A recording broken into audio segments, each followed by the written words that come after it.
The following severe weather update is sponsored by Appalachian Power Company.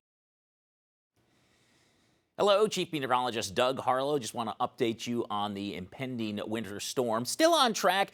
Maybe the snow starting a little bit later than it was looking yesterday, but I still expect conditions will deteriorate rapidly when that snow starts to fall. It'll start light, but it's going to stick to the roads quickly because it's so frigid outside. Many of our temperatures into the single digits this morning, so that ground is frozen solid. So expect those conditions to rapidly deteriorate, especially after sundown and through the overnight. Now, how much snow we get is going to be determined by how quickly we change to ice and rain.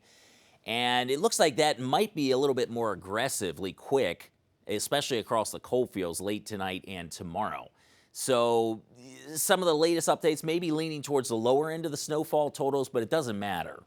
You know, even if you don't get a ton of snowfall out of this event, the roads are going to be treacherous regardless into tomorrow, even if we can get above freezing, because the ground's going to retain some of that cold air. And power outages are going to be possible here because we are talking about perhaps a little bit more ice accumulation now, especially across the southern half of the viewing area. Temperatures this morning, we dipped down to the single digits. We can get up to about 20 here for the afternoon. Our wind chills, though, have been around 0 to 10 below this morning, so it is really, really cold out there. So we've got the cold air in place. Now we're just waiting on the moisture. We've got very dry air in place, and we've had some returns on radar, but none of that reaching the ground. In fact, we've got some sun breaking out now. But clouds will return, and there's the snow that's reaching the ground down in Tennessee. That's going to start to sneak its way northeast, but it's got to battle that dry air. So I think at least through 3 o'clock, everybody should be okay. 3 to 5, I'd say we'll start to see some snowflakes beginning to pick up over eastern Kentucky, and then probably 5 to 7 across West Virginia.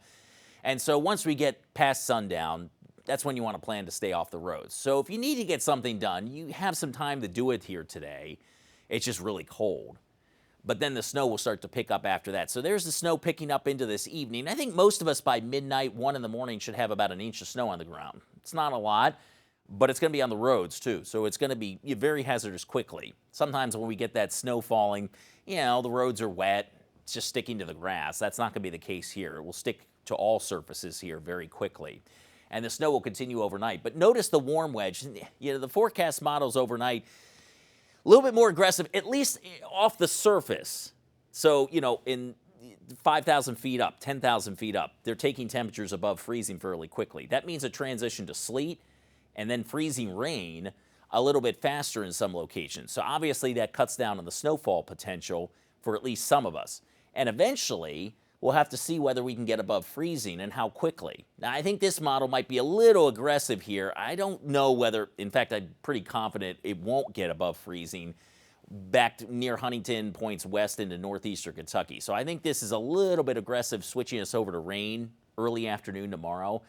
I do think Charleston likely gets above freezing. I think the coalfields will, which is key because I think we'll get some, you know, pretty significant icing for a time early tomorrow morning down there. Hopefully, as we get above freezing, some of that can at least melt off the trees and power lines so they're not stressed quite as much. And I do think that transition above freezing will likely work its way up the I-79 corridor as well.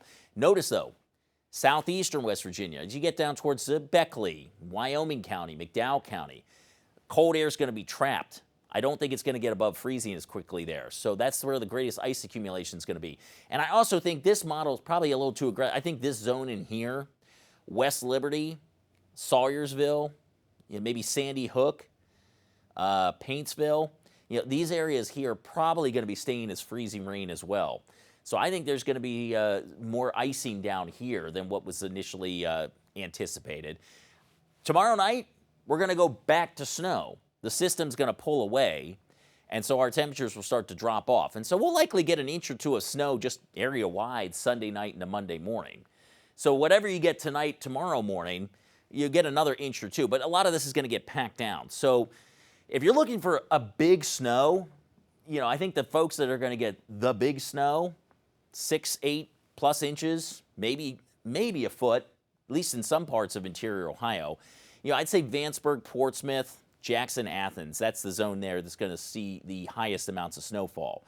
But we could see, you know, lean on the lower end of these totals here as you get east of the Ohio River. So I've got 6, 8 inches of snow and sleet right along the Ohio River on up near Route 33. it's all going to depend on how quickly we turn over to sleet and freezing rain even there. So it's all going to be about the warm wedge. And then Kanawha Valley, 3 to 6 and ice on top. I'm maybe leaning more towards the 3, especially Charleston South. In fact, it might only be a couple inches of snow down in southeastern Kentucky and southern West Virginia, but more icing down there. So that's the trade-off. So regardless of the snowfall totals, this is going to be an impactful system. So the bottom line is just stay off the roads tonight, stay off the roads tomorrow if you can, because it is going to be a mess here regardless of how much snow we actually see out of this. And again, a breakdown for some communities, I'd say Athens, Jackson, Ohio, MacArthur, Portsmouth, Vanceburg. That's where we're likely to see totals maybe approaching or exceeding 10 inches. Then once you get towards the Ohio River, it's probably 6 to 8, just depending on how quickly that transition to sleet occurs. Charleston, Clay, Hurricane, Sissonville, Sutton, Wayne, I'd put us in the 3 to 6 inch range and maybe closer to that 3-inch mark, especially Charleston South. And the worst icing accumulation is likely to be Beckley, Bluefield, Lewisburg, Summersville, and West Liberty. That zone there. So you can see how the forecast models are depicting the highest ice accumulations down in eastern, southern West Virginia. And then also, I think, east central parts of Kentucky as well, because I think it's going to be tougher to get above freezing down there.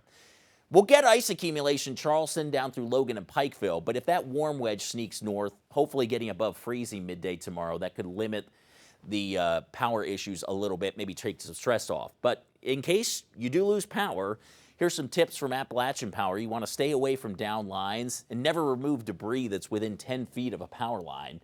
Unplug major appliances. You want to refuel heaters, lamps, and generators outside.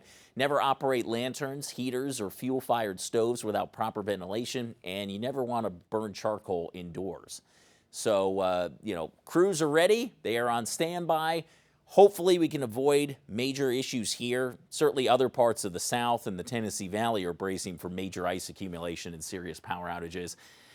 But it's something we're certainly going to keep an eye on here. So, cold today, temperatures getting up above freezing, and then it's going to be in the freezer here into next week. In fact, the end of next week, we're going to see another Arctic blast and several mornings likely below freezing next week. So whatever accumulations we get this week, it's going to be on the ground here for a while, likely all the way through next weekend at least.